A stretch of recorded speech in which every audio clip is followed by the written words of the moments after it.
I missed The moment has come, and we are beginning a type of program which will study Shambhala and the will. We have that we will be working from a very complete compilation. Tuya and I have decided that we have to make sort of a frontal attack here on the will, and DK has said to us, could there not be found a group that would earnestly um, take into consideration, take under study the will and Shambhala. Now, we're not saying we are that group, but on some of our programs, we can certainly follow his instructions and find a way to talk about things that are usually outside the range of our understanding and our application. Nice to see you all, and yeah, you can turn yourself on. Hi. Um, and maybe Tuya wants to say hello here, or maybe. I'm saying hello. Yeah. And I'm sitting now over the Arctic Circle in the complete darkness. And the wind is howling around me and so forth. It's really shambolic feeling here. Yes, and did you say what's going on in the igloo? we have a little igloo up there called the Little Bear Meditation Center. It's called in Finnish Pikku Karhu, which means little bear. So we haven't quite graduated to the big bear yet, but right overhead, you're so far north up there, 70 degrees north almost, that the North Star almost looks like it's overhead. Not quite, of course. And, maybe some of you sometime can come up and join us. Some people like the winter there with no light at all. And other people like the summer, which is beautiful, and with light constantly. And some mosquitoes, okay? I won't go into that. That's an additional factor that has to be dealt with. Well, here we are today, and before we really begin, Michael, I would like to say yeah, go ahead what there. we are doing first. Yeah. We would like to start the way that let us go around, because this Shambhala, it's very fascinating subject, and it has many legends, and nobody knows really where it is. A Tibetan is telling about the Gobi Desert, that there is this a place, and in a very ancient writings, it's called the White Island, the White Island of wizards, White Island of wise men, White Island of giants, and all kinds of very fascinating stories or little droppings what has been dropped to humanity about Shambhala, what is the highest center for us. But what kind of things come to your mind when you think about Shambhala? Yeah, that's it. I mean, we can just begin with your impressions. You've been reading DK, you've been hearing our broadcasts with occasional references to the will and to Shambhala. So what does it mean to you as we are sort of starting this this process? What are your impressions at the moment? And they do not have to be based upon what we have read, what Tibetan is saying, but Right. just what you have gathered during the years, and or what are your own thoughts about Shambhala? Or have you ever thought about anything about Shambhala? You can write it down, or you can, raise your hand and have a chance to speak about it. Admittedly, it's a very obscure subject. We know that. So nobody is like held accountable for getting something like accurate, that's not the point. The point is to learn what is the will, which DK assures us we don't know, to learn what is Shambhala, which is only beginning to be slightly impressive to us after the third degree, really. So we're just on our way finding out certain things and how we can work under that divine will. Okay, So so Heike was writing, for me, it is connected very much with sound and colors, patterns unfolding. Beautiful yeah, image. and I think we're going to see that in something that DK actually says and is very clarifying about that sea of fire that is really the highest aspect of Shambhala. Good. So, okay, we're just gathering our impressions. And then Jesse is writing, it is a place of great peace and love, very calm and stillness. And that is maybe, you might say, given what happens with the Shambhala impact and how much commotion it seems to cause, it's surprising. Love eternal, light supernal, and then peaceful, Peaceful, silent will. silent will. Yeah, yeah. Mm. The one of awful power breathes forth, the one of awful power being Sanat Kumara, breathing forth. And we're going to see another quotation where the Tibetan backs up that idea. We have to engage in an adjustment of our ideas because, Mm. he says it's hierarchy that is a very vortex of activity, not Shambhala in the same way. No. Well, Diana is saying, my home. That is Uh, lovely. That's so true. My home. and it's the home in the sense that it has a direct connection with the solar logos. And every one of us finds his place as a monad within that solar logos. So right there is that, kind of essential connection on one of the four levels of Shambhala of what we are. So we're already at home. That's the funny Mm-hmm. thing. We're already there. And yet, and the mystery of it is that we've gone forth from being there on a pilgrimage while remaining there. Now, can we grasp that we're there and not there at the same time? That's interesting thing that the mind is asked to do. We are present in Shambhala, and yet we are on a pilgrimage of reduced uh, awareness, we might say. So both are happening at the same time. Okay, what else?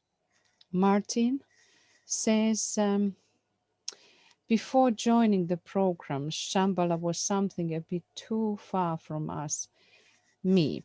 Now I understand a bit more about the will and it will become more familiar, I suppose. And Jesse continues, many visions of a beautiful morning blessing at sunrise given each day by Sanat Kumara. Yeah, and Karen, wait, and then let's just okay. stop for a second. And the Christ, in a way, imitates that with his daily evening blessing. Now, evening. It represents the making of equals, and it represents sunset.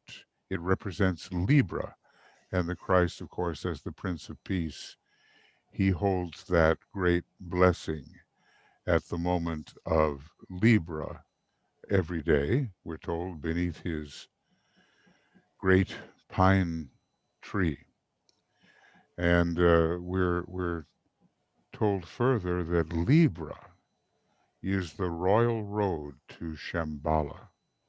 Because remember, sign of peace, right? And this is the place of peaceful, quiescent will. So Libra has a big deal to do with actually what Shambhala may be as we try to understand it. And was there Mm. something here? Then Just, Jesse, many visions of a beautiful. Oh, sorry, I read that.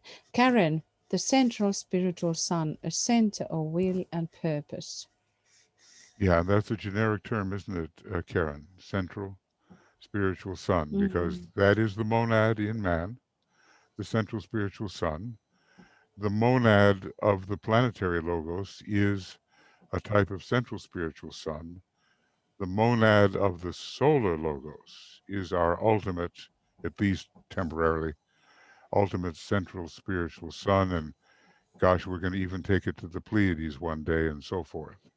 So it's a generic term, but as we study with DK, who trains us for initiation on the first, second, and third initiation, we're learning to gravitate towards the central spiritual sun, even though we cannot quite uh, enter it. But we do find our home within the central spiritual sun. What else? Then Vivian, otherworldly and yet within the earth sphere. I would need to develop my spiritual self to be able to understand and let many restricting thoughts leave me. Mm. Yeah. That's so important. That's so important. Let's see what it's saying. Let's see. Yeah, and that's what we're doing, aren't we? DK is teaching us how to be rid of the thoughts that the simply concrete mind and Kama have produced, because we'll always be limited if we're, the old story is he couldn't even work with Alice Bailey when she was preoccupied with the concrete mind. So via the Antikarana, we're learning how to enter beyond those restrictions, and have less and less that's in the way. Yeah, yeah.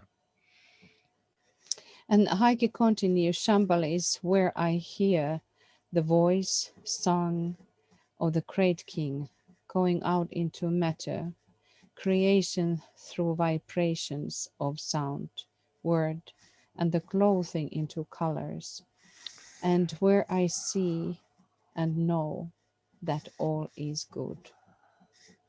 That's very beautiful, isn't it? Hmm. Now, further, you're probably aware with purpose number 7 of Sanat Kumara. Are you not? Are you aware of that, Heike? Because I want to, if I do you, I think this might be instructive. Which Um, one? well, what I'm going to do now, or what I'm going to try to do anyway. In the raised initiations, there is that wonderful Where the section, yes, they break break. into the shore of, Yeah, yeah, there it yeah, is. that. What a wonderful thing this is. Uh, okay, Heike, do you want to read this thing? But first, I've got to get it so you can read it. Point G. Why don't you read that? The final phase of the diverse purpose is the most difficult of all to indicate. And when I say indicate, I mean exactly that, and nothing more definite and clear. Does it mean anything to you when I say that the ceremonial ritual of the daily life of Sanat Kumara, implemented by music and sound and carried on the waves of colors, which break upon the shores of the three worlds of human evolution, reveal, in the clearest notes and tones and shades, the deepest secret behind his purpose? It scarcely makes sense to you and is dismissed as a piece of symbolic writing used by me in order to convey the unconveyable. Yet I am not here writing in symbols, but am making an exact statement of fact. As beauty in any of its greater forms breaks upon the human consciousness, a dim sense is thereby conveyed of the ritual of Sanat Kumara's daily living. More I cannot say. Yes, I can say I've seen that. Okay, Mm. I've well, seen that okay, happen. okay, okay. Yeah, so this is a, maybe a great fourth ray, seventh ray revelation. Maybe, the soul of Germany and Austria and Brazil, maybe they will have a special insight into this kind of thing. But isn't it a beautiful paragraph? Yes. And, I didn't know it, so it's very nice to read that. Thank you. yeah, I figured we could all gain from it. Many of us have known about this paragraph for a long time, but every time you read it, you just begin to realize how beautiful everything is. And if we could just, uh, you know, see, he says right now, he indicates it. And it can only get stronger and stronger as an impression and a truth as we go on.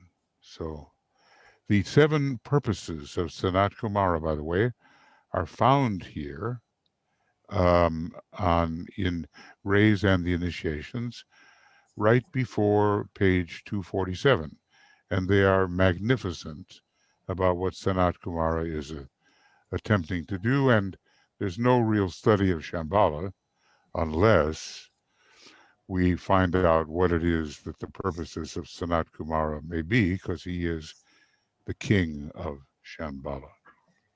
Okay, what have we got next? Georgina, a huge pulsating diamond of such energy, purity, and love, or such magnitude no words can describe. Well, that's pretty occult statement that you've got there, Mm. because how is it that the highest aspect of Shambhala shows up in our egoic lotus? In what form? It shows up, Diamond. Mm. right, as Diamond. the jewel in the lotus. The jewel in the crown of Sanat Kumara becomes the jewel in the lotus for each one of us, which is, of course, a great Vulcanian expression. And when you think about Vulcan, it's said that he polishes the shield of Mars. Mars is the personality until it just shines and glows. And that's happening to all of us as we reflect the jewel within Shambhala. So it's a pretty occult statement, actually. Anything else? Yeah, that was it. What was the their in written form? Yeah, I think I think some pretty good ideas here are Beautiful emerging. ideas. Yeah, really. Yeah. And okay, look, people have a bad sense of proportion, and they think they can, like I joke, they say, well, I can ask Sanat Kumara what he wants me to eat for breakfast, but and they can walk in the door of Shambhala, no problem, and they're not even hardly aspirants. But the sense of adjustment and of proportion gradually uh, develops, and we learn where we stand. And it's not too early to begin thinking about Shambhala, about Sanat Kumara, about identification. These are things that even between the second and third initiation can begin to be more real to people. And then after the third degree, in a way, you get your first real hit of what this energy can be. And of course, it's surprising and astonishing and astounding. And we realize we really had no idea at all when we were just, speculating.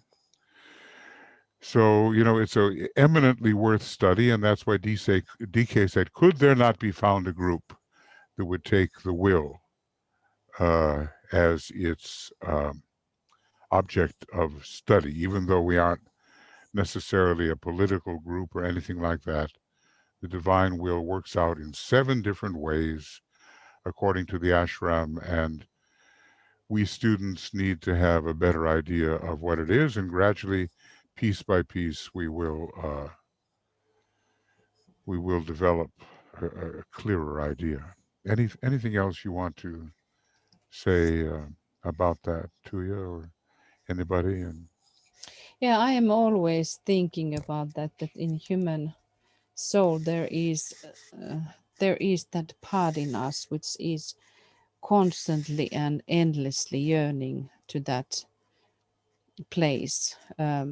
We do not give to that name Shambhala. We just learned that afterwards. But I think it is so inherent thing in us that it cannot be killed in a human soul. That it's constantly uh, trying, searching, and seeking. As what who was that who was saying, Diana, that the home, that we have home? it in That's us. yeah, and I want to elaborate on that. When it says something like Uranus is the home of electric fire, or Venus is the home of the sixth ray, which is interesting. It's Mm, talking about the monadic quality of those sources, and hence the shambolic quality. Uranus has a first ray monad. mm, Only, as far as we know, maybe Jupiter too, I don't know, but the Earth has a first ray monad.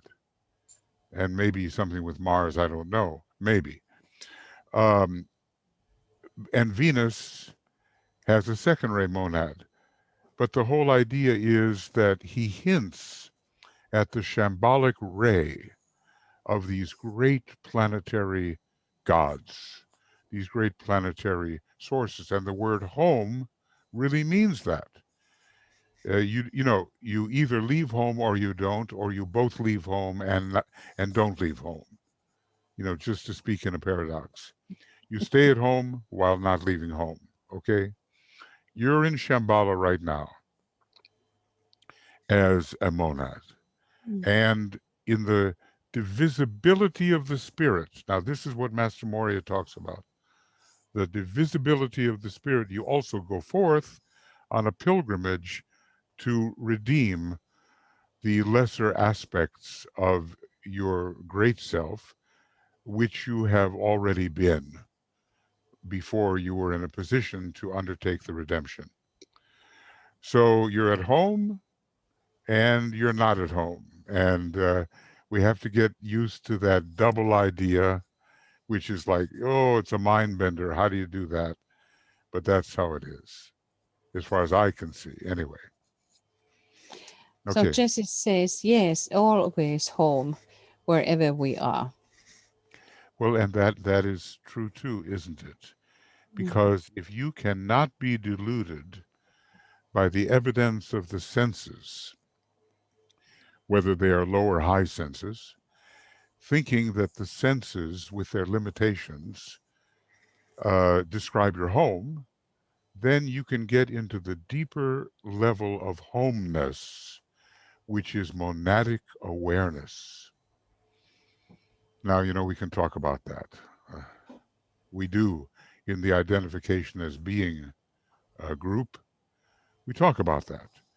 But to even experience it, like the Tibetan says, even in a instantaneous flash, things are never the same after that. So, we're trying to produce for you these letters on occult meditation commentaries, and he just tells us really how it is to make progress a little bit at a time until it's deeply established within us, these occult principles in a mm. spiritual sense. I'm also always thinking about Shambhala, how it is related to law, to all kinds of laws which are so fundamental and irresistible, which somehow wield the spiritual powers the way that it cannot be in fake ways. You cannot buy them. You have to fulfill the law in order to Exactly. wield them. See, what really is a law? What is a law? Hmm. I mean, from the esoteric point of view, any thoughts on what is a law? Michael Stacy, our colleague, he's discovered over 400 laws in the Tibetans' writing, or ways of describing laws in 400 ways. And he's writing a book on that subject. So we're certainly going to get something very complete from him when he's completed that. But in general, what is a law? Remember how DK talks about laws, uh, principles, and rules, or he contrasts laws and rules very, very much. Any idea about what is a law? Just in general, according to what we think now. Jesse says it's the living fire within the meaning of all that really matters. Mhm. Yeah, I mean, certainly it is related to that great inner source, whatever the source may be. There are all these different varieties of laws depending upon the particular hierarch we're dealing with. The hierarch might be a planetary logos with its laws and its living fire, as you say. The solar logos, another hierarch. The cosmic logos, another hierarch. It's nothing but a chain of ever ascending hierarchs who are doing certain things that make laws possible, or that, make it so that laws exist. I'm thinking about some kind of like a perfect balance, like the image of in Egyptian Mm. mythology of Maat, because Maat was the law how to live, and his her symbol is the feather, that to keep the feather completely in perfect balance position, vertical position, is about that law. It can't be dropping either or if one is away from that perfect center. Yes, yes, exactly. So the archetypes in the world of being and the world of the causes, the ultimate world of causes for the cosmic physical plane are perfectly balanced, and they come out of the mind of deity. So if the laws are adhered to, it's exactly this condition of perfect balance which is achieved. Now, Mott, you know more about it than I do, to you, but it it has to do with Libra Mhm. and with the perfect balance. And Libra has to do with Shambhala in terms of the peace of Shambhala and the you know how it is when you have an imbalanced structure. It kind of frictionalizes itself and eventually falls apart. But not so with these archetypes in the higher world of being, that's the monadic plane, and the world of ultimate causes for the cosmic physical plane, which is the logoic plane. When the archetypes from those levels can come forth, there will be proper balance. Will be proper balance. I have in mind something about laws that I want to say, but I just want to hear what you have to say. So then Karen says a truth, and then Vivian, an underlying principle that keeps things in purposeful harmony. Uh, yes, and that's pretty good, and that's kind of like truth and harmony and balance. So these are all qualities of the monadic and the causal plane. And when I say causal plane, I don't mean the causal body. I mean the real causal plane for the entire cosmic physical plane. And different names appear, Plato called these by an unusual name. He called them the forms with a capital F. So everything that we normally experience is just a shadow in a cave. Allegory of the cave by Plato. Just a shadow in the cave of the true form, which is the archetype. And when we live true to the archetype, we will have that harmonious balance, and we will have joy, and we will have eventually bliss, and we will return to the state of monadic awareness, which we both left and didn't leave. And also, I'm thinking that it's the way. Yeah, exactly. As opposed to the path. Yeah. There's a difference between the way and the path. The WHE, the way of higher evolution, is a much more comprehensive and extended energy transformation than the normal path, as we say, the path of initiation. So now I want to give you another point about a law.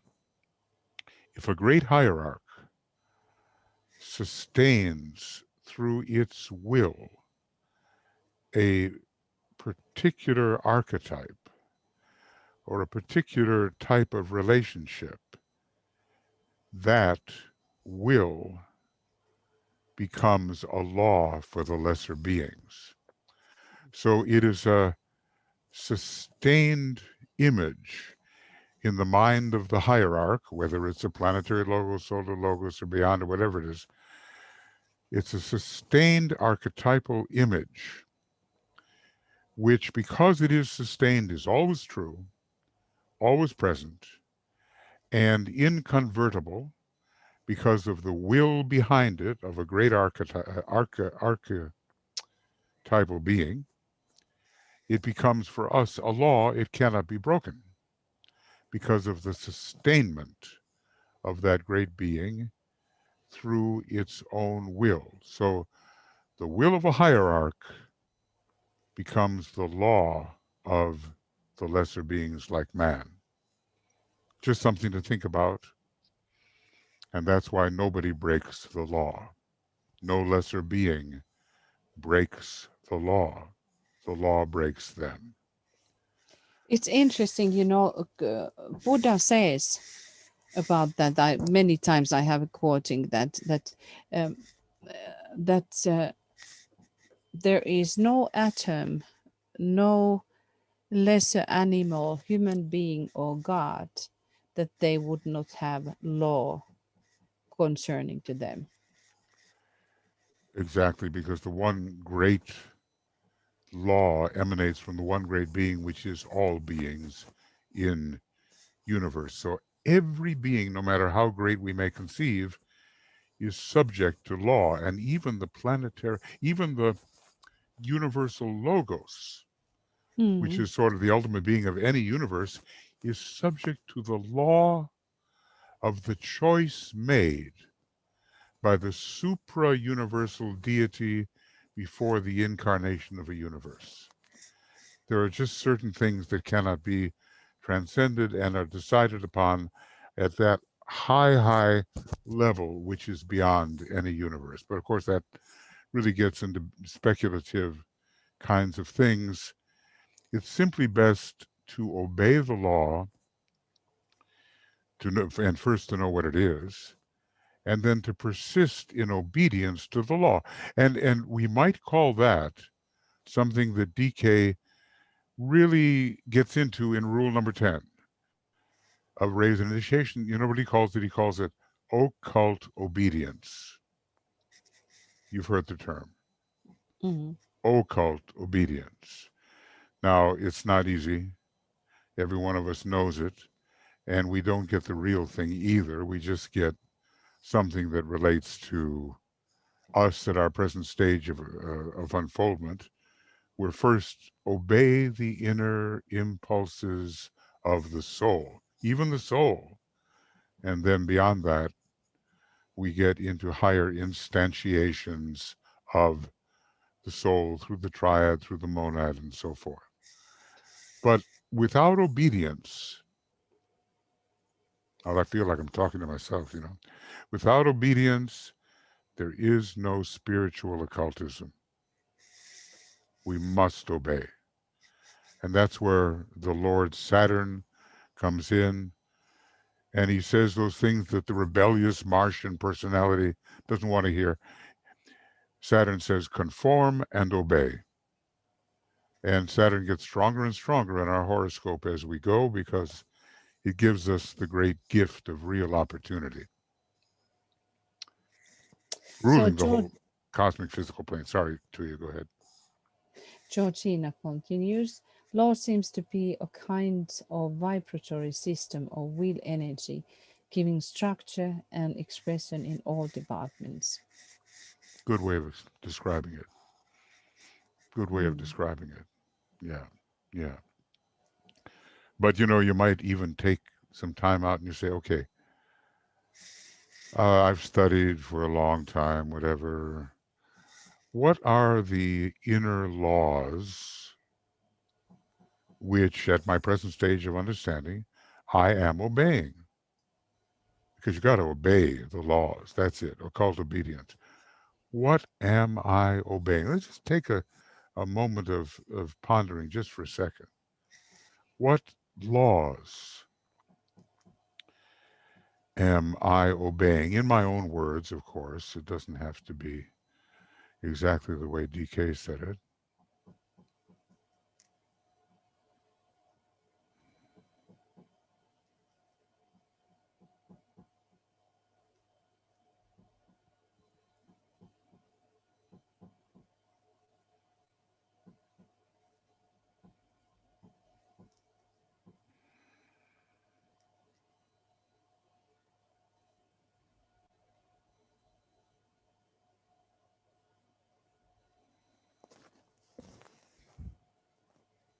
And, we might wonder, are we obeying any?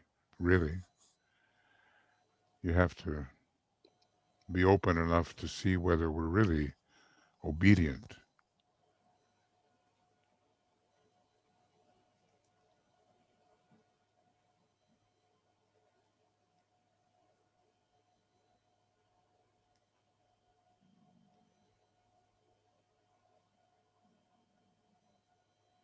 And it doesn't make any difference if such a law actually exists in the book. If it exists for you, that's enough to start with.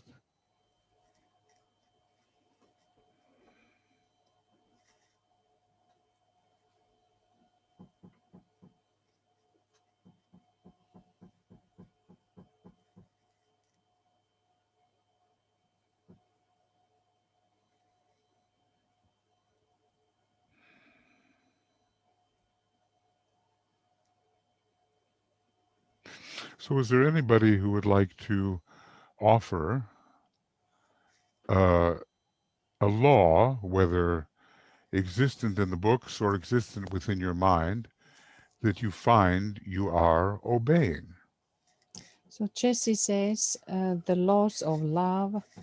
Martin, law of sacrifice. Heike, and the law of truth, at least always the highest truth I see at a given moment. And Joe, I think so, the law of attraction. Yeah, that's a very big one, of course, and that's a very big embracing law. But yeah, so far so good, so far so good. Anybody else have an offering? And now came Ashra, says, does the soul not obey the laws without you being consciously aware of it?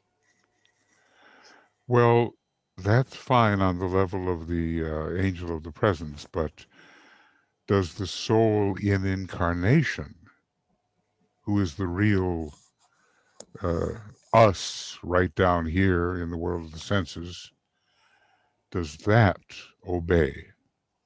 There's no problem with a solar angel having been trained on Sirius obeying law, because they know But I would think so when we think about the soul, that we who are not always aware. Well, sure it does. Sure it does. But I'm talking about what we as a soul infusing personality obey. Hmm. You know, because indeed, yes, the soul is those laws in a way. I mean, look, you know, if you want to start someplace, and someone did, the law of sacrifice, the law of magnetic impulse. You know what I'm doing now, right? The law of service, the law of repulse, the law of group progress. I guess I can stop there because the next two laws are so high that I think they are a bit beyond, you know, our normal comprehension. But those are the first 5 laws of the soul. And the very being of the soul, when tuned into, is a very strong incentive to obedience to what the soul on its own plane is and is doing. So there is Martin continues law of service, and Jesse love of love is sacrifice. Mm-hmm. Okay, and there, of course, That's true. those two things go together. Yes, absolutely. Yeah, law of service. Now, I was thinking to myself, do I really obey the law of love? No, I do not. But I do obey the law of eternal progress. I don't even know if there is such a law, but I act as if my whole life is consecrated to the idea that for any unit of life, progress in a universe is eternal. And to try to fulfill that, you know, I just have to be honest. I obey the law of the distribution of light, or the law of shared illumination. Yes, but there are just certain laws I should be obeying that are only very partial. Mm. If I'm honest, you know, with myself. I think it is very clear, Michael, whomever is on this level here on this side of the veil has not fulfilled perfectly the laws. Michael, Karen wants to continue or talk. Yes, go ahead, Let Karen, us. please. Yeah, so I'm thinking of the golden rule, which um, is something that many people globally seek to express and practice. And certainly I try to do this because it is what I have learned through my life experience and through its teachings, is that it expresses a fundamental truth of the law of love, which is, do unto others as you would have them do unto you, because what indeed you do to others will be done unto you. Yeah, involves the law of karma as well, you know, the intermediate law of karma, it's the cosmic law. Yes, and you know, and interesting about the law of love that it's considered one of the solar systemic laws, and it's law number 6 of all things. So it's an aspect of the great law of attraction, which has a kind of discriminative activity. It doesn't just attract what is agreeable in terms of love, it also sets to the side what belongs somewhere else. So it is a huge law of ordering all things in right relations. And of course, there is this kind of one of the ultimate laws, the law of right human relations, at least ultimate for us. Yes. That, May I ask another question that's not exactly to the point, but it's these Shambhala quotations are from new moon studies. I'm wondering, what are the new moon studies? Oh, aren't you? Every new moon we have a meditation, Okay, yeah, I uh, know and that. and and basically and basically we're taking up the idea of the what the new moon can be in terms of planting a seed, which develops over the lunation cycle. So it has a very kind of shambolic hit, and especially when there is an eclipse. And we've Okay, been so doing it's month not. by month, month by y- month. Yeah, so you're talking about then the participation in the new moon Yeah, ceremonies. So yeah. it's not a book or a series or something like that. No, right now we're expanding on it by getting into greater depth about what Shambhala really is and can mean in our lives. Okay, So thank we're you. expanding that new moon approach really. Michael, still Jesse says, thank you, Karen. Says, do love whether it is done to you or not. That is the depth of the law of love. Yeah, yeah. And of course, here's the question about that. Does that mean, of course it doesn't, and you know it doesn't, but does that mean sentimentality? Does that mean liking? You know what I mean? Does that mean Mhm. always being friendly in the obvious sense? Does that mean approving of everything that everyone has done just because you know what I mean, love them? So you approve, obviously not, right? Obviously not. So when the Tibetan has a few kind of admonitions, which are like warnings, and I've seen, when you're alert to this and you read his letters to his students, there's a lot of beautifully tactfully said, don't do this because it will lead you there. And it's not nice to hear. And some people quit his group because when he said those things, they, which what part of them, were offended. He says, watch out for your third ray mind, he said, or something like that to one guy. And he said, if you don't, you will be born with a fifth ray brain, a third ray mind, and a first ray personality. And you know how dangerous that can be for an occultist. So he warned him. See what I mean? And if the other person said, well, why are you telling me this? I don't want to hear this. Another man, he had to say, look, I'm so sorry, you're not taking the fourth initiation. You might take the second if you listen to what I say and do it. And the man quit. Okay, what part of him quit? An overly sensitive solar plexus? See, so loving, you know, if somebody is near the edge of a cliff, we just read about some kind of singer or star. He went up for some kind of thing at the full moon and he fell off the cliff and died. If you say to somebody, you might lose your footing, you're very close to the cliff. Is that love? Yes, that's love. Even though it may be, not a pleasant thing to hear. So, love is not just sentimental pleasantness. And if we read the beginning of rule number 10, he tells us that liking and disliking is sentimentality and has to go out the window if real love is going to be expressed, as do strictly personality ties among the group members, however pleasant they may be, but out the window, they do not serve. So that's something we really have to understand, that sometimes it's not easy to hear, but someone has to say the straight word to you, and then it's really love.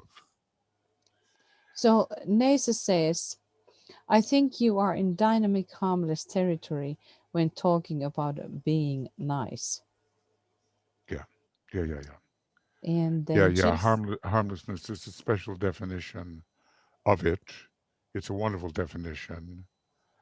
And you're right. Being nice can actually be not an act of love at all. Mm. It's tough to accept because we have this idea, we got to be nice. And look, I try as much to be nice as anybody else. But, what the Tibetan says on this, I just want to point this out. While you are Uh, finding yeah, this in the movie of Lost Horizon, when he was going in Shambhala, Shangri-La, Shangri-La, yeah. and he was wondering how it was possible that there was such a beautiful attitude and everybody healthy and kind, and loving and so forth. So the leader, whomever it was, but I have always remembered over 40 years, she is telling that we have only one law, and that is be kind. Well, and that, of course, is also true. The Tibetan tells us, be sweet and kind as good as far, let's see, be sweet and kind and good as far as in the lies. Keep silence and the light will enter in. But, what is kindness? Okay. Well, then Jesse says, love is closer to truth than kindness. Okay. And Okay, Martin, okay, okay, okay, okay. Martin, non-sentimental relationship in group. Mhm. Yeah, I'm just trying to find this harmlessness quote, and I'm not finding it. Usually I have it memorized, but it's sad to lose it. It's really a great quotation, and it is, I think, to me, the best of all that he has offered. So if you see something that looks like, I know this harmlessness. Yeah, you we know what it have is, quote. Yeah, what you it know what was. it is, Mm. and it's time. Every once in a while, it's time to brush the dust off, and it's a positive harmlessness. He calls it. As a matter of fact, the compilation on here it is. This is it. It's a law of healing of all things. And what I'll do is I'll show it to you. It's law number 9 of healing. So, just take a second here, and I'm gonna underline it in some kind of standout letter. But there it is, and it says, okay, look, perfection calls imperfection to the surface. So, when you're looking at today's world, it's encouraging if that is true. Good drives evil from the heart, from away from, excuse me, good drives evil always from the form of man in time and space, and the project may not be entirely agreeable. The method used by the perfect one and that employed by good, as if good is a great being, he tells us it is. The good, the true, and the beautiful are three great beings. Um, the method used by the perfect one and that employed by good is harmlessness. This is not negative, but here it is, these Libran things. But perfect poise, a completed point of view, and divine understanding. That's the one, too, isn't it, that you were thinking of? Perfect poise, a completed point of view, and divine understanding. That is what Yeah. harmlessness is. But we could really benefit by going over the compilation on harmlessness, studying topically We could be in school all day, you know, here. Of course, that would be a little excessive, wouldn't it? But, you know, there are so many wonderful compilations that offer us the chance to study topically, as he recommended that we do. Okay, what Jesse else? says it's like knowing the beginning from the end. Mhm. Knowing the beginning from the end. What? Knowing the end from the Yeah, beginning? yeah, it's like knowing the beginning from the end. Okay, and the other way around, and the other way around too. And when he talks about inclusive reason, he tells us that that's exactly what happens. We somehow, through intuition, and anticipate the next step. I think it's page 394, if I'm correct, and it's a marvelous definition, and it's in esoteric psychology too. And if I can find it, it's always worth considering. There it is. This one I have put in some kind of most of it is legible for a change. So let me just think here. Let me read it. Inclusive reason. Now, this is an advanced meditation theme for those who are on the second ray and probably the fourth and the sixth ray as well. Michael, do you want that we are seeing it? Oh, why not? Why not? I'm so sorry. There you go. Okay. Maybe someone would. No, I'll read it because I might elaborate on it. Inclusive reason, which is the theme for the initiatory, note, initiatory meditation of the second ray disciple, produces that inherent divine capacity which enables the detail of the sensed whole to be grasped in meticulous entirety. That's the Virgo Gemini part of the second ray. Now, this is DK is describing his own consciousness. This wide yet detailed scope or universal recognition is extremely difficult for me to explain or for you to understand. The second ray has been called the ray of detailed knowledge, and where this term has been employed, the beginner has necessarily laid the emphasis upon the word detail. It might rather be called the ray of detailed unity, or the ray of the divine pattern, or of beauty in relationship. It involves, on the part of the disciple, a very high point of synthetic comprehension. And I wonder if I can, very near to here is what I wanted to say. Probably in this next, here it is. This is all about inclusive reason, which is the point that was being made about the end and the beginning, okay? So I'll just look at it here. The reason here referred to, you can read the other part, you know, by yourself later, is that of pure intuitional, infallible comprehension, which, now this is the point, which grasps the cause and effect simultaneously, so the end and the beginning, and sees why and whence and to what end all things are moving.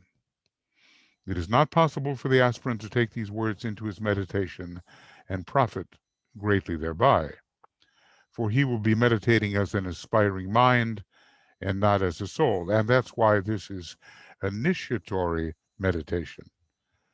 Okay. When he has reached the point where he can meditate both as a soul and a mind, involving also the brain reaction, and maybe we're not there yet, okay? Then he will understand the purpose of these words and will view both the symbol and the inner living structure and the emerging conscious ideas with a synthetic and a simultaneity of reception. There we go, end and beginning together. Simultaneity of reception, which is impossible for me to put into words. So, he's given us some initiatory meditations, and we can follow them.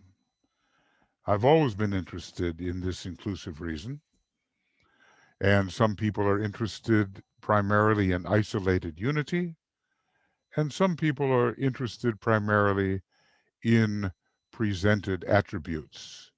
Those are the three initiatory code words for advanced meditation, which leads to the fusion of soul and personality complete.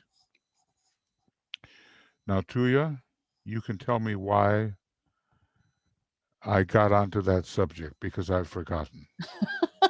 I forgot too. It was about harmlessness. Oh, yeah. Okay. So when we really understand that a completed point of view and a perfect poise and divine understanding and a completed point of view, you can't really have that without inclusive reason. You get what I'm saying? Inclusive reason, this initiatory meditation on the second ray, sets you up for the kind of harmlessness which seems to be given in law number 9 of esoteric healing. Maybe that was my point. Maybe. Yes, we Okay. hope. Yeah. Okay, Michael, this is the last quotation. I think we have to move also to today's text. But Martin says, "It is the harmlessness that springs from true understanding and control of the personality by the soul. By the soul." Rule 10, a treatise on white magic. Yeah. Yeah. Well, with inclusive reason, we can look at a person and somehow, not easily, detect the direction of the soul within that individual. And if we promote and act in such a way that the direction of the soul is promoted, then we really do love. We are really acting harmlessly. We are really contributing to what's called the will to fulfillment, the second great aspect of will. Will to create, will to fulfillment, that conquers death. So we're contributing to the fulfillment of the person, which is a Jupiterian, and on the second ray, and Leonian, which is the second fire sign, so hence related to consciousness. We are contributing to the rounding out of the causal body of that individual. And that's really a loving approach, even if we have sometimes, to say things straight. Well, Tuya, you don't have any trouble with that, do you, dear?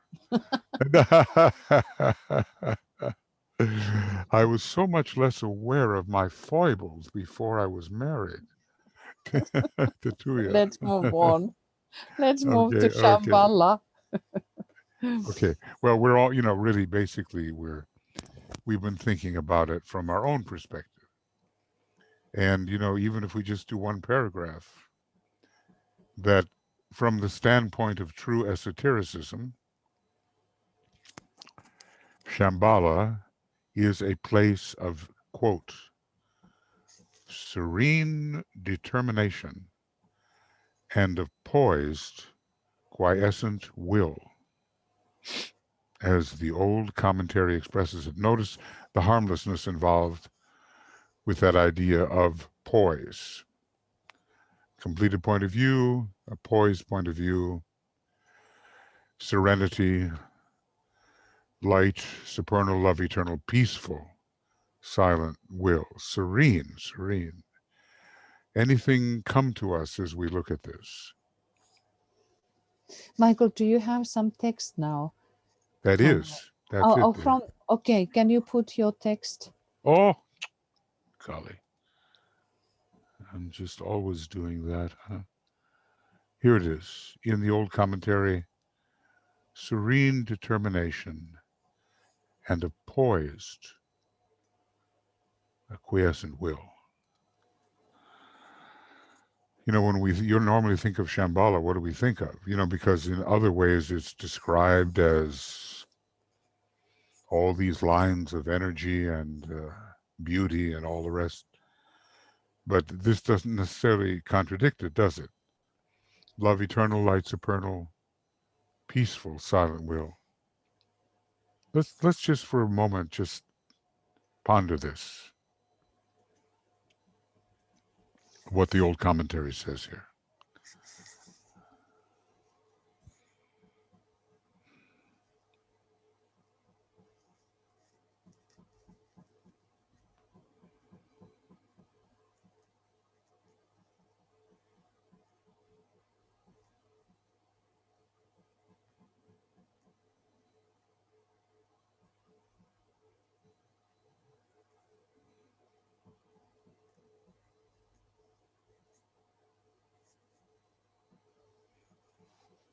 Notice the emphasis upon quiet. You know, silence in which the synthesis is found. Notice the emphasis upon poise, which suggests balance and a condition of non-contention, meaning that, you know, there's not, in this sense, a war going on in Shambhala in terms of the qualities of Shambhala. There is a sustainment of an archetype which is, for our purposes, relatively perfect. You know, we still have imperfect deities, and the earth is still an imperfect God, but for us, it's very perfect. And then what does serene determination suggest to you? Notice the word serenity and think of the serenity prayer of St. Francis.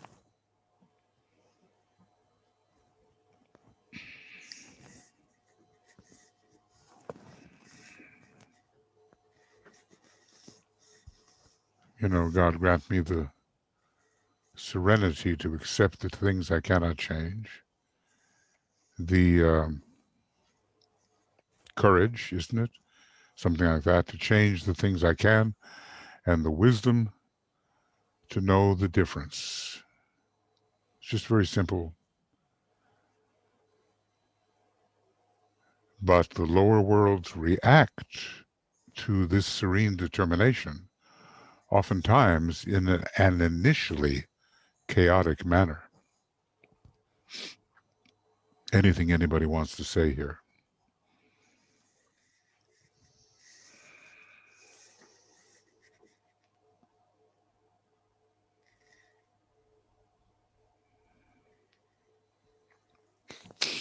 Well, Jesse has said knowing the outcome, but I am not quite sure. Did it come now?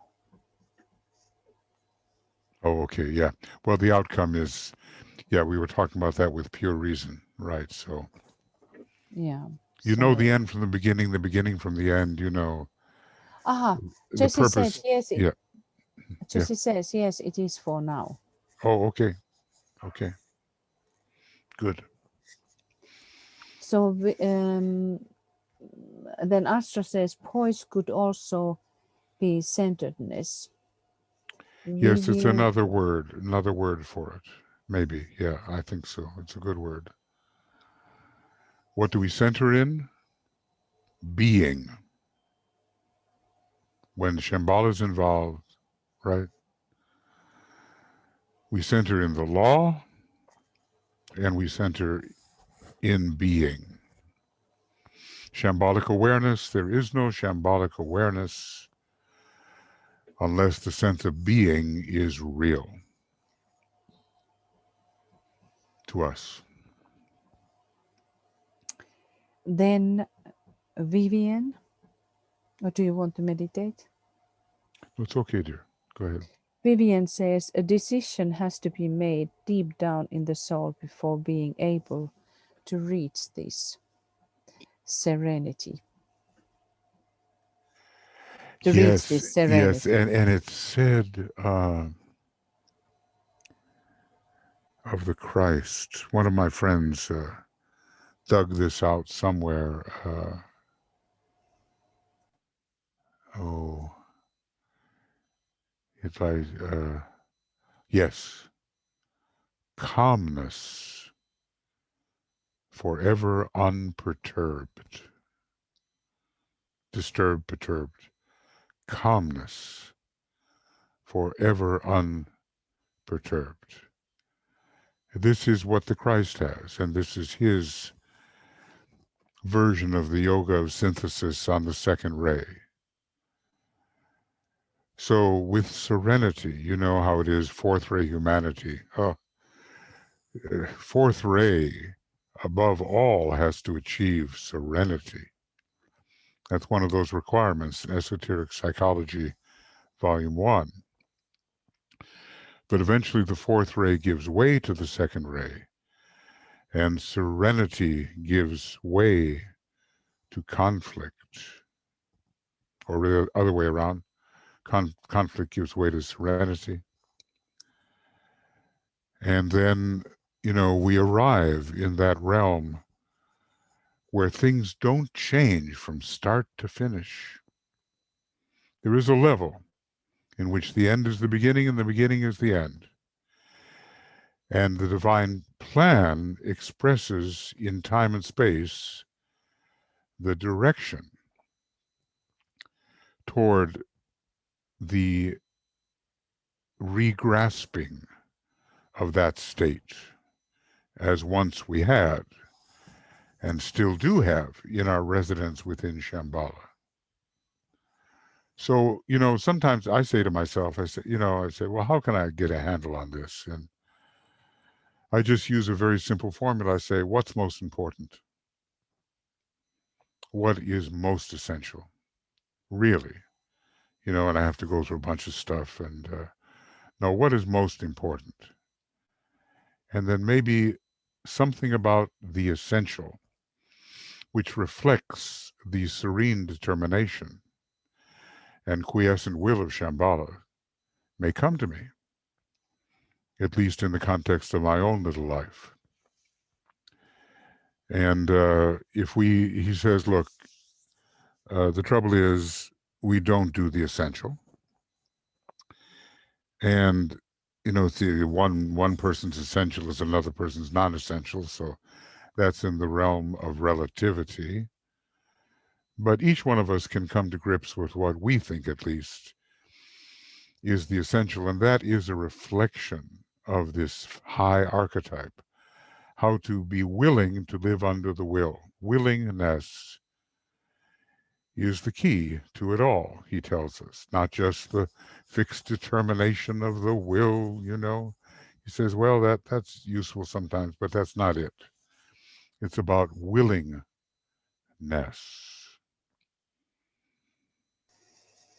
So we looked at what laws we conform to, maybe. We looked at what we're willing to do, and more truthfully, what we're not willing to do. That too has to be taken into consideration, and gradually that's chipped away until you're willing to do whatever is necessary. And I look toward the future, for all of us, that we're willing to do whatever is spiritually necessary and within our scope, of course. Okay, Anything Michael. further? Yeah, Yeah, dear. there is Jess is commenting. Or another way of saying what I said before, know the mind for God. Know the Or mind. Yeah. know the mind of God, I think it is. Okay. Or is it know the mind for God? I don't know Know the which. mind of God, it could be. Look, this is Einstein. Okay. This is really funny because he said to me, I'm only interested, I want to know the mind of God. All the rest is details. He said, typically third ray, a high abstract mind attitude with Einstein, and always with a little bit of humor. I want to know what is in the mind of God. All the rest is details. So and we're on our way to knowing that.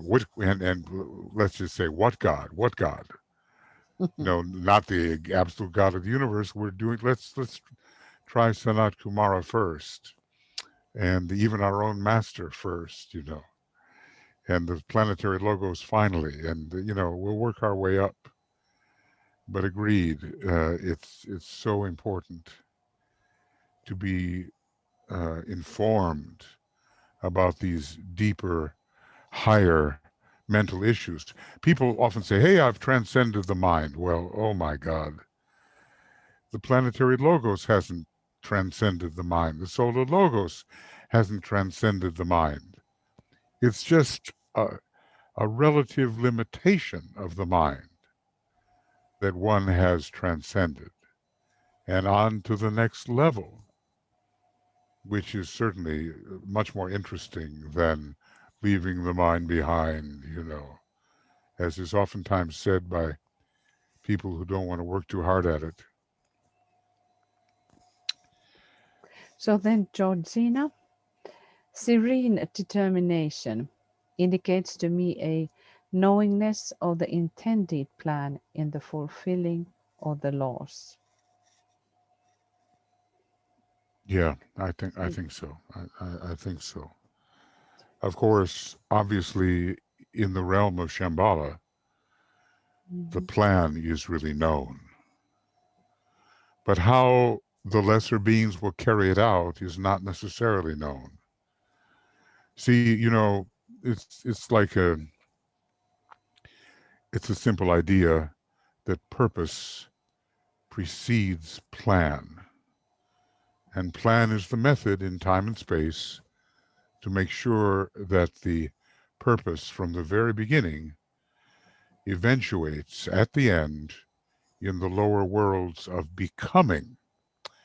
It's a transference from the world of being to the world of becoming, isn't it? Now, we're pretty well stuck in the world of becoming. Everything is changing all the time, and Heraclitus says nothing is constant but change, nothing is true but change. But we know that there's something else with Parmenides where there is changelessness. So there's both mutation and changelessness simultaneously. We're always has to resolve that kind of paradox. But right now, we're living pretty much in the world of becoming, and we have to do a good job of it. But increasingly, we learn about how the great being, Sanat Kumara, as reflecting the planetary logos, serenely determined that the archetypes of his creation shall be thus and so. And he just sticks with it.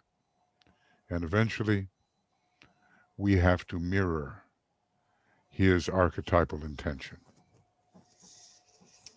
So then, Jessie says, yes, always and ever peeling the onion with the tears washing cleaner the soul.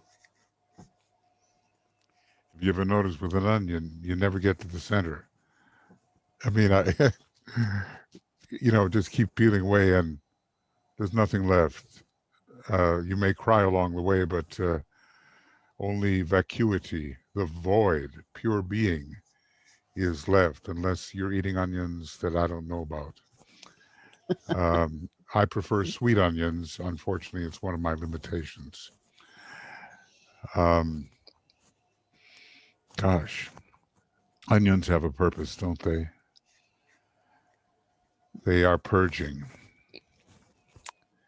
So we peel away all these layers, rings past not disappear, and less boundaries occur. And before you know it, after billions of years and trillions of years and quadrillions of years and sextillions of years and nonatillions of years, we're back to where we started.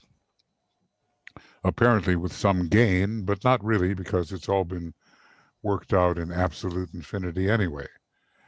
So I hope that we enjoy what we're doing, because we've been doing it forever. Now, let's see, do we have time to do one more? Or Yeah. the way I figure it, although the great decision of the 21st century will occur in the year 2050, if we keep up at this rate, we'll arrive at the end of the compilation by the year 2100. So just hang in there and be persistent. Okay, who would like to read this? Tuya, why don't you read this? Sirius energy. Shambhala does receive Shambhala energy. What? Sirius energy? Shambhala does. Actually, it's Sirius energy, and Shambhala does basically, receive. the Sirius energy does. What have I meant to say? Here's what I've meant to say. Sirius energy, Shambhala does receive Sirius energy. My God, that's Right. not very good. Okay, because Veiled sometimes he says, look, secret. he says that the planetary logos for Sanat Kumara is really not on the Sirian line. And yet, it turns out that Sirius is extremely important with regard to Shambhala. Usually, Sirius is considered a hierarchical influence and not so much a shambolic influence, but it depends on what you read and when you read it. So let's see what he says here. Members of the Great White Lords on Sirius. The recipients of this impression are the highest members of the Great Council, presided over by the Lord of the world. So subtle is this impression that these great lives can only receive it with accuracy when in full joint conference of the entire council, and also after due preparation. Wow. Interesting. After due preparation. So that's even the masters need to prepare Yeah, themselves. I just exactly. wonder what kind of preparation they have to do. Well, you'll find out one day. We'll all find out, when the time is right. But here's what I want to say that, uh, wait a second,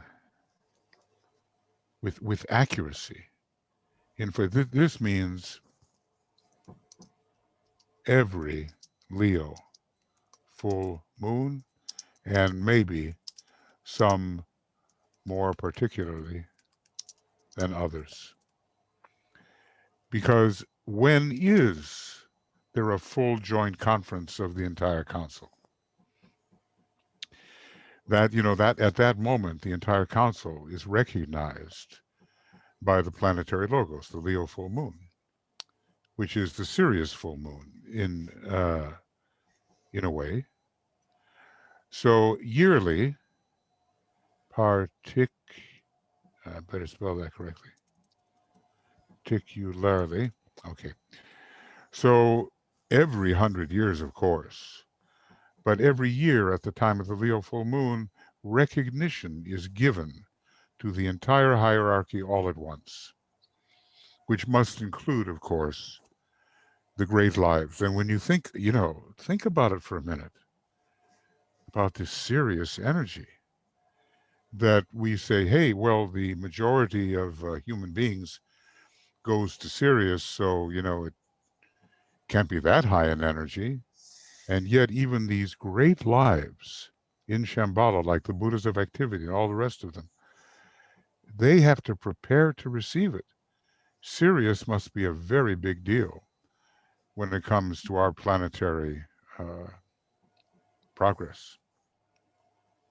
And it tells us that even though he says Sanat Kumara is not on the Syrian line, somewhere he says that in Shambhala there is a real big Syrian influence as well as in hierarchy. And maybe that's why you have to already be contacting the Shambhala force just a little bit after the third degree in order for Sirius to mean something more than a dog bites you.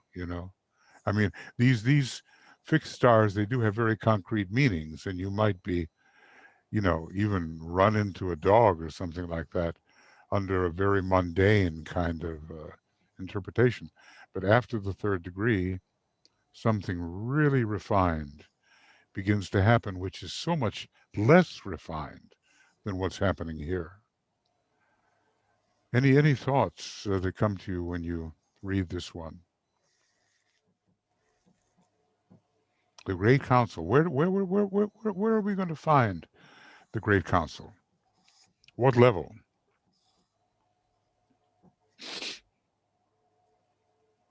What do you think?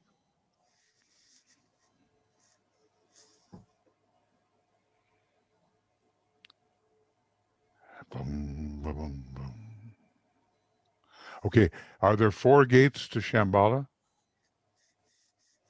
Yes. Does Shambhala have something to do with the cosmic ethers? Yes. Okay. So what's the highest door or gate? Where might it be found? Of course, in a way, the answer is obvious, right? It's going to be found on the logoic plane. Okay. Where, incidentally, both the Christ and the Buddha have gained entrance. And is it going to be found on the lower levels of the egoic plane? No. Logoic plane? No. It's going to be found on the upper 4 etheric levels of the logoic plane, and all ordered with Sanat Kumara on the very highest level of the logoic plane, 1/49th of the whole.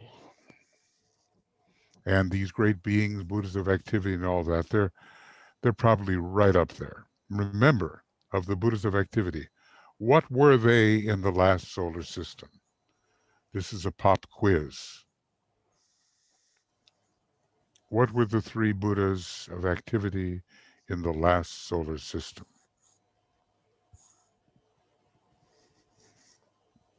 You can be excused for not knowing the answer off the top of your head, you know what I mean?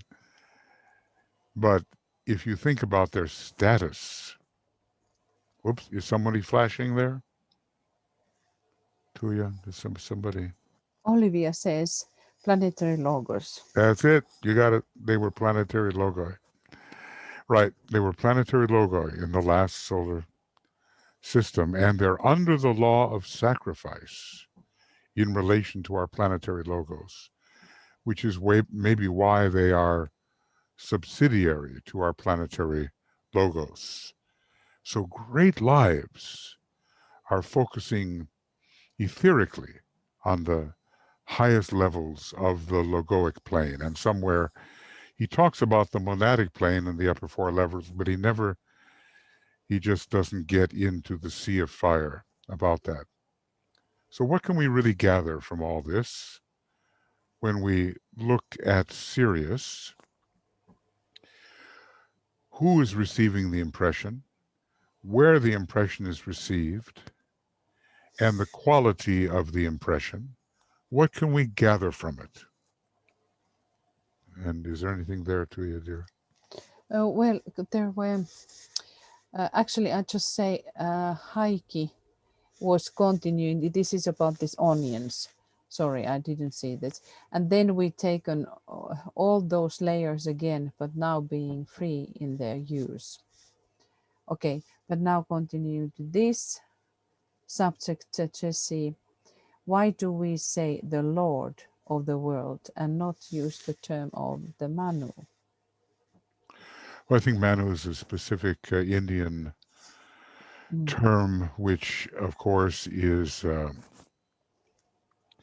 designated in relation to each globe, each chain, each round, so it has a specific application. The word Lord, to me, indicates the great hierarch who is in charge of the whole thing. So for whatever reason, the Tibetan chose that particular word. It means the greatest hierarch in a particular system. Now, in another way, the entirety of the planetary logos is an even greater Lord. But what are lords anyway? And what are manus anyway? They are points of tension. And what are you anyway? You are a point of tension with a fiery core of being. That's what we all are, So it's just the terminology that the Tibetan has chosen to use that gives what's called overlordship or responsibility for the whole. And maybe if the word Manu were used, it would be too specific because it has so many other specific meanings in terms of globes and rounds and chains. Okay, Martin says, Ancient of Days, why? Well, because he's around. Yeah, as a matter of fact, we have 41 names or more for Sanat Kumara, and it'd be interesting to go over them. But, this is an obscure reference, but it means he's been around forever in terms, at least, of our planetary scheme. And the days have to do with the supervision of each cycle. Now, when you look at the Bible and you say, and on the first day this, and on the second day that, they are great cycles. So he is the ancient one who preceded the creation of all of these different aspects of our planetary scheme. And he has been the supervisor of all of these cycles, which are called days. That's the best I can do at the moment, but maybe there are other deeper reasons. But when you want to look at the source, there he is. Now, of course, he is an extension of the planetary logos. In a way, he is the there's so many things about Sanat Kumara. He's the planetary logos, yet he's not. He's the personality of the planetary logos, yet he's more. He's the soul-infused personality of the planetary logos. He's the soul of the planetary logos. Basically, he is an emanation of the planetary logos who selectively supervises in time and space certain areas of development within the planetary logos that need developing. Right now, the fourth chain, the fourth globe in the fourth round, these are what need development, and here he is with a particularly focal incarnation right with us. But don't forget, he can distribute himself, and in a way, he's incarnated in all of the chains and globes. Right. Michael Heike was adding there about eternal youth in relationship to the names of the Sanat apparently Kumara. very beautiful, very beautiful. And his energy is always the energy of spring or the renewal of life. He's like the fountain of youth itself. He is always bringing in the new from the archetypal level, and he's been here in terms of this particular planetary cycle eternally. So that's one of his Aries names, you might say. the eternal youth and the youth of endless summers, ever seeing to the flowering of the archetypes that are in his mind. And then, as we read before, in terms of beauty, as you read it, Heike, this breaking of the color and sound upon the shores of the world. He's always creating the new in terms of beauty of revelation. And this is going on, well, not forever in the sense of the universal forever, but forever in terms of our planet. Uh, because the planetary logos has to see to the creation of his own extension, which is a whole planetary scheme. And Sanat Kumara is really the planetary logos extended into various areas of particular incarnation. So, there's different ways of explaining that, but apparently he has great beauty, and he's always seeing to the fulfillment, the flowering of things. Like Master Moria says, whoever loves flowers is on the path of the heart. And he, Sanat Kumara, in his extension from the planetary logos, is the highest example of the teaching ray and of the love ray on our planet. He is the great savior. And the Christ, of course, looks to him in learning saviorship. So that is, again, the summer idea, the flowering, the beauty, and the fact that this is always going on. So Jesus says, each new day. And then Astra, youth of endless summers, as you were pointing out. And then Vivian, all these words reach our emotions, said in English. Our minds cannot comprehend without a culture behind us and the love or our hearts. Yeah, I would say that in this case, the heart and mind must unite, in a sense, under the aspect of Venus in order to really comprehend. Now, he's also called the Lord of Venusian love. So it's interesting, that this second ray quality from Venus is inspiring him, which means essentially that Venus is the alter ego of our Earth logos, and that the great monadic quality of ray 2 and ray 6 coming from Venus is inspiring everything that goes on here uh, with our planetary logos. Now, someday I say I dug out about 40 something references, names of Sanat Kumara. And I think you're right. There's an astral Buddhic monadic quality to the names that are given to Sanat Kumara, but sometimes there are other names which are pretty, like the Most High and things like that, where we can say that inspires the aspiration and the devotion, but it's also a statement of fact. I wonder, um, sometimes I wonder if I'm correct in what I say. And so I want to just, you might be interested in this, and maybe I can extend it to you in some way. Just take me a second. Well, that's optimistic. But I have it under AAB extracts, and maybe I have it under Sanat Kumara and names. Okay. Well, okay, maybe I put it like this. I know you can't see it. Sanat Kumara. The very first one is names. Well, okay, then I've just got to show it to you, and I'm wrong. There are only 37 references so far rather than 41. But take a look here, and we have to review these.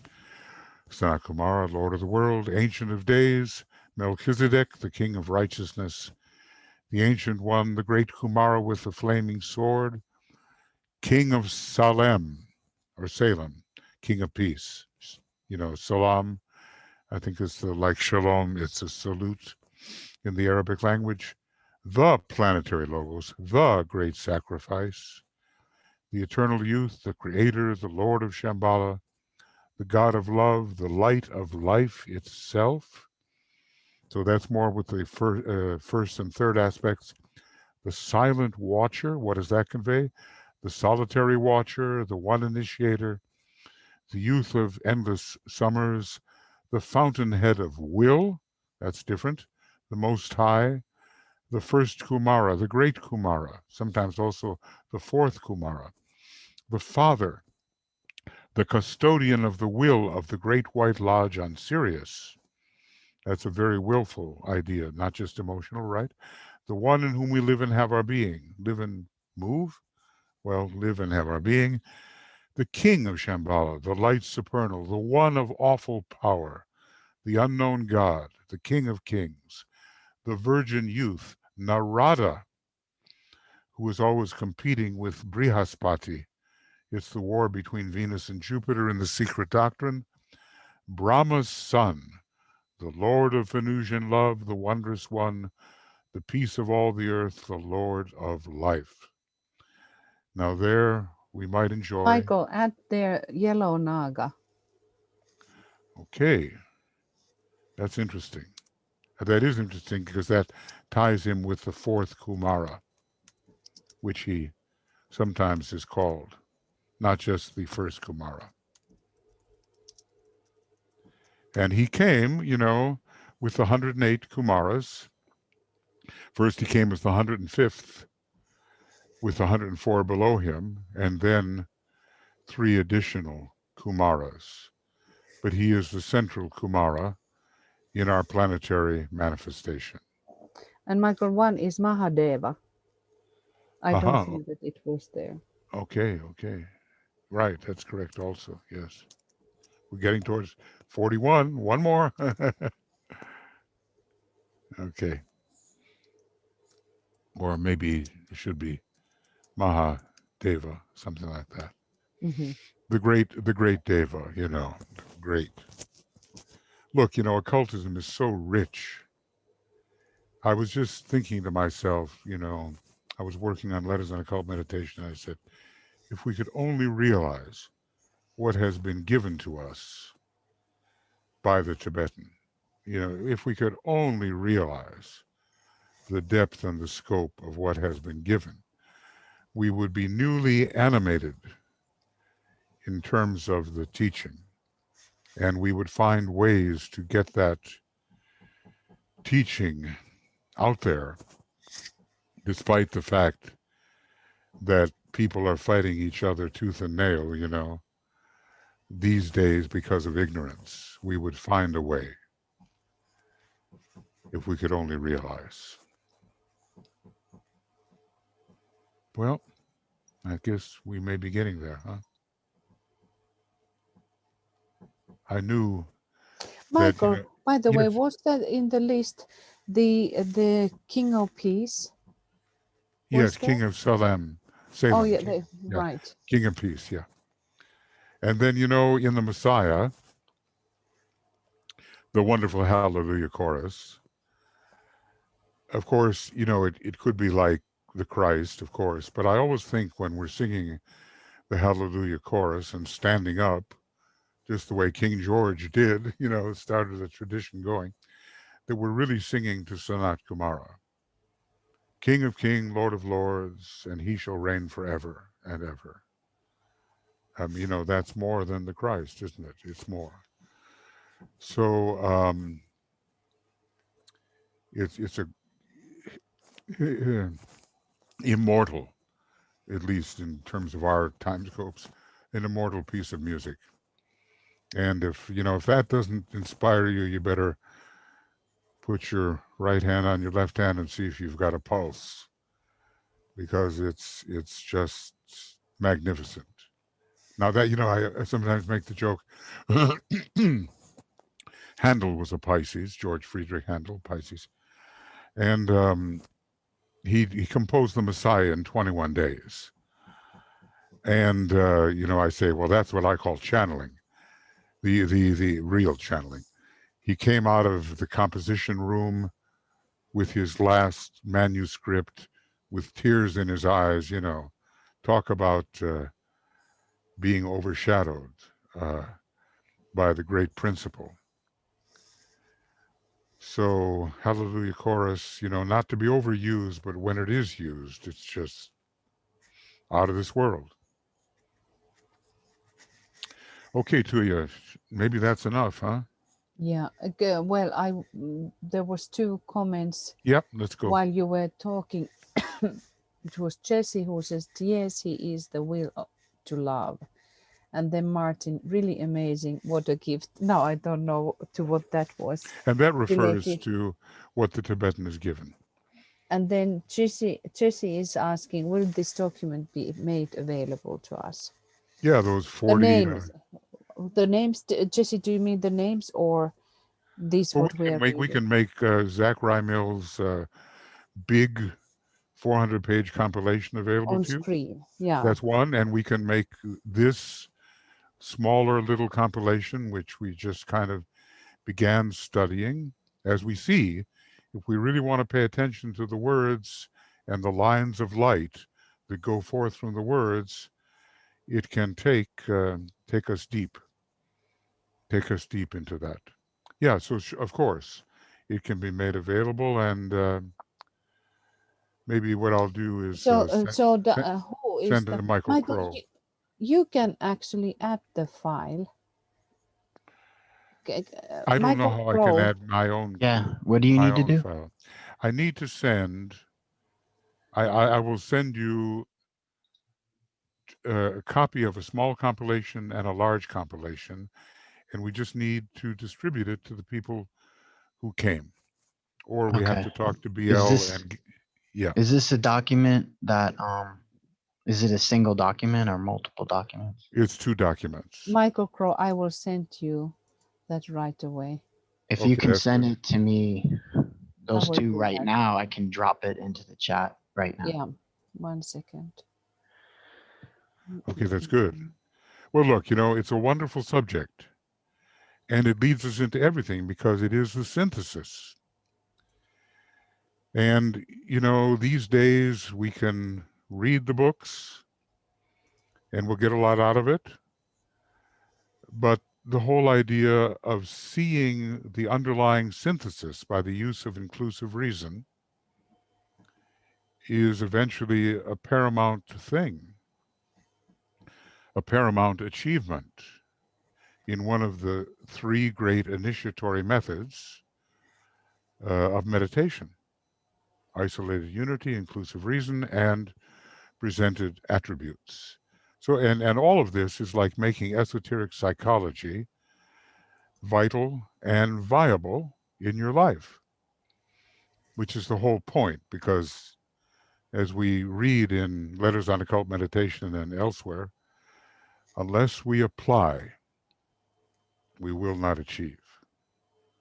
And that has to do with individuals, and it has to do with groups. So the richness that we've been given has to be assimilated by us and prepared for application in our own lives and in the lives of our group, and then in making a bridge to others who may not have come upon it yet, but who are open, possibly, to this step from off the mutable cross onto the fixed cross. Because essentially in these studies, that is what is happening for people. They're entering the Hall of Wisdom. They're completing the 5th petal of the egoic lotus. They're opening up the 7th petal. And they are progressing into the world of initiation. Every true disciple is preparing for initiation, and we can help. That will help change human consciousness in a profound inner way, And we certainly need it now, don't we, when the attack of the Black Lodge is unfortunately in progress, but predictable because good draws evil to the surface in time and space. Law number 9, which also gives us harmlessness. Law number 9 of the healing method. Has that given you time, Michael, to... Now it's coming now. Oh, it's coming now. Okay, you're getting it now. Okay, very good. Are there any questions? Yeah, they have both. Oh, actually, that was direct message. Sorry. Okay, Michael will fix it for us. Meanwhile, dear, we can...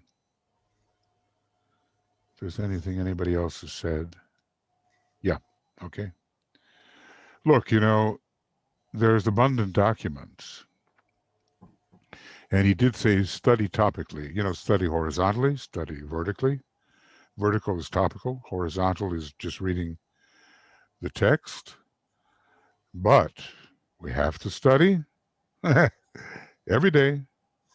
The arcane school wouldn't, when you started to get up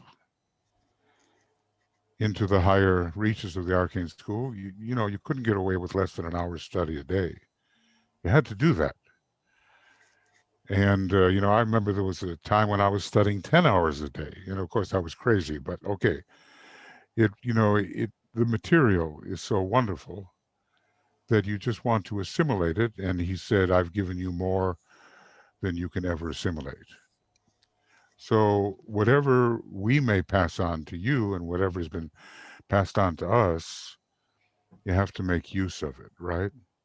Somehow, really to make use of it. Are we there yet? Yeah, both of the documents are posted, so if anybody wants, they just have to click on them in the chat window.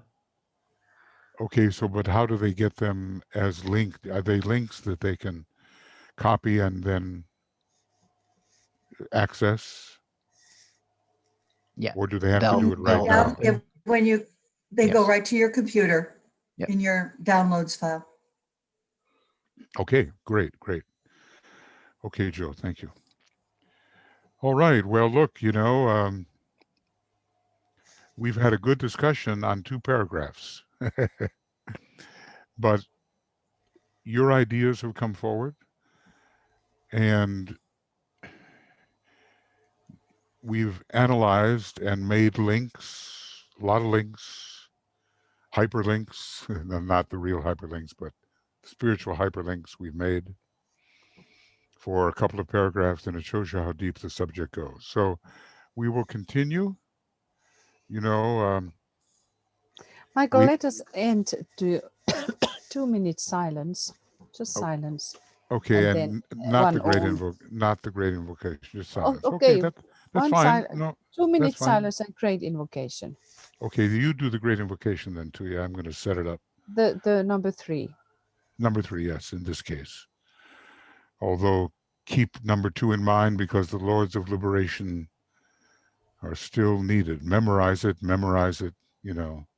so you can say it every day. And, okay, what was I doing? I was getting the great invocation. That's what I was doing. Okay. And so 2 minutes of silence, and then you'll lead us in the great invocation. Okay, we start the silence now.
From the point of light within the mind of God, let light stream forth into the minds of men.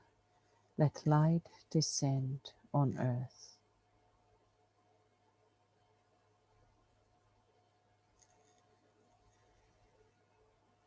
From the point of love within the heart of God, let love stream forth into the hearts of men.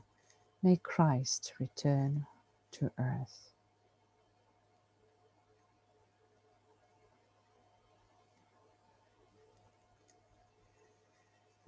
From the center where the will of God is known, let purpose guide the little wills of men, the purpose which the masters know and serve.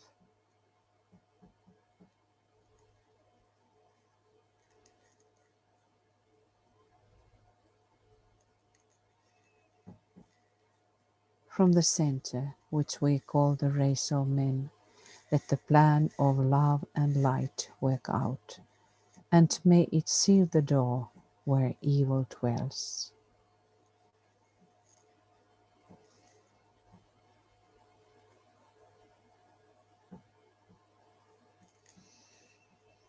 Let light and love and power restore the plan on earth.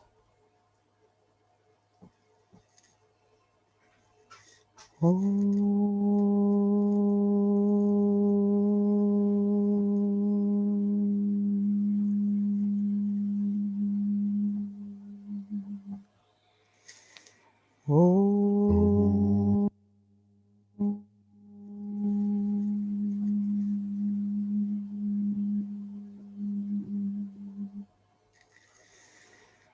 Oh.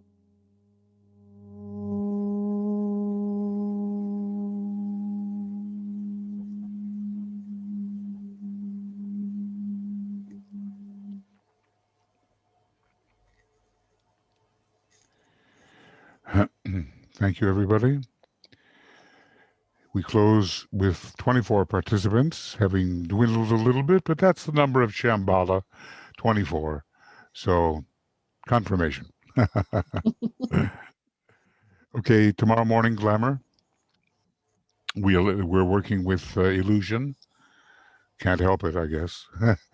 And we'll have readings and continuing work with the miasma, which has overtaken many who are subject to the dweller on the threshold at this momentous time of decision. So that'll be at 6 a.m. GMT, and it'll be a Zoom program. And we'll see now. We have some broadcasts coming up, which are supposed to be broadcasts on vMix.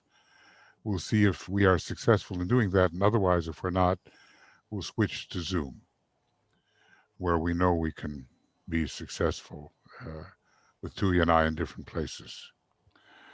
So thank you so much, and many blessings, lots of love. It's a great Thank subject, you. isn't it? Yeah, thank you so much. Thank you. Keep your flags high. That's a good one. I like Keep on going. that. I like that. Okay. Very good. Very good. And Bye-bye. let your friends know, you know what I mean? This exists, and direct them to it if they want to study more deeply on these subjects. Okay? Much love. Bye-bye. Bye-bye for now. And I'll turn the recording off, and Michael Crow, who was here first, he can do the program. Okay? So I stop recording. Bye-bye.